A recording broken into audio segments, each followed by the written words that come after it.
Bonjour, aujourd'hui le sujet est la migration de projet Final Cut 10 vers Premiere CC.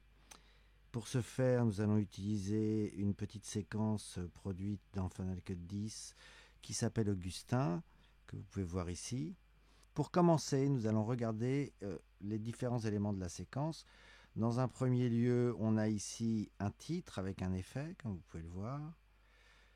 Ici, nous avons un deuxième titre tout simple situé en bas à droite, un troisième titre, un générique ici à la fin et un plan ici qui est colorisé. Donc pour ça, on va regarder ce qui a été fait et on s'aperçoit que on a poussé un peu sur le signal dans les hautes lumières et dans les gris.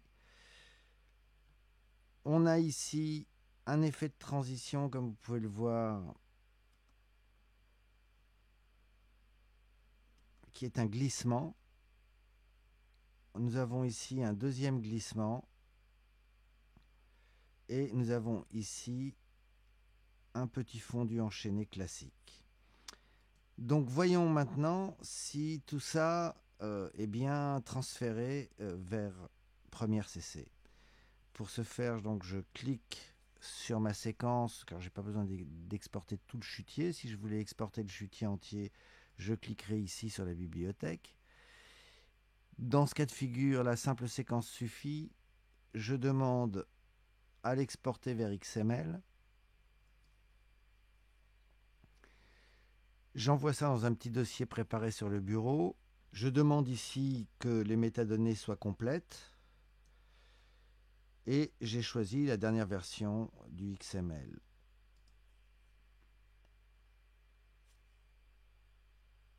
Je regarde maintenant sur mon bureau et je vois ce petit fichier XML, mais qui a une particularité, c'est que ça n'est pas un XML classique, c'est un fichier FCP XML, ce qui signifie que c'est un langage particulier à Final Cut 10.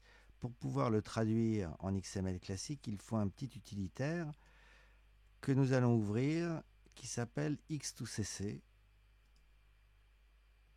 et qui me demande qu'est-ce que je garde dans ce projet. Et donc dans ce cas de figure, nous gardons les titres, la vidéo et l'audio. Le nom a légèrement changé pour que on sache de quoi il s'agit. Et vous voyez ici le suffixe XML classique.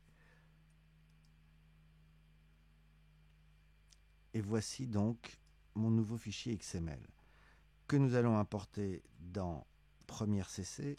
Dans Premiere CC, donc, nous allons importer notre XML que nous retrouvons ici. Vous voyez que le FCP XML n'est pas lisible. Donc on prend l'autre. Un petit rapport de translation qui va nous expliquer ce qui n'a pas marché. On constate tout de suite que les rushs sont bien là, que la séquence Augustin est là, que la musique est là. Le résultat de la translation nous explique que des problèmes audio ont été détectés et que les niveaux ont été ramenés à plus 6 dB automatiquement. Les textes ici sont en fait les différents titres qui sont dans la séquence originellement. Double-cliquons donc sur notre séquence et nous voyons tout de suite que le premier titre est bien là. La police de caractère est respectée, mais visiblement, il n'y a pas de mouvement.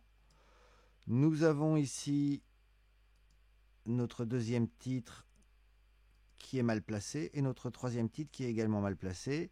Le quatrième est sans doute mal placé aussi. Regardons maintenant notre plan colorisé et nous nous apercevons dans les options d'effet qu'il n'y a aucune colorimétrie qui a été reprise par le XML. Allons voir maintenant nos effets de transition qui sont par ici.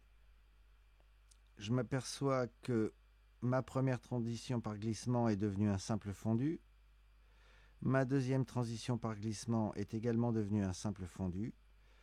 Et mon fondu enchaîné est resté un fondu. Donc jusque-là, c'est plutôt une bonne nouvelle. Côté mixage, on s'aperçoit que le mixage a été respecté. Idem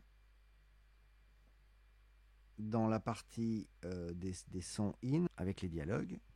Comme vous pouvez le constater, nous avons récupéré notre montage, notre cut, nous avons récupéré nos titres, nous avons récupéré nos transitions, mais nous n'avons pas récupéré les réglages réels, initiaux. Donc encore une fois, mon conseil, c'est si vous devez faire une migration d'un logiciel à l'autre, faites-le après le premier cut, mais n'attendez pas d'avoir fini la production pour le faire, car vous aurez tout à refaire en termes de réglage, de colorimétrie, de translation, etc., etc.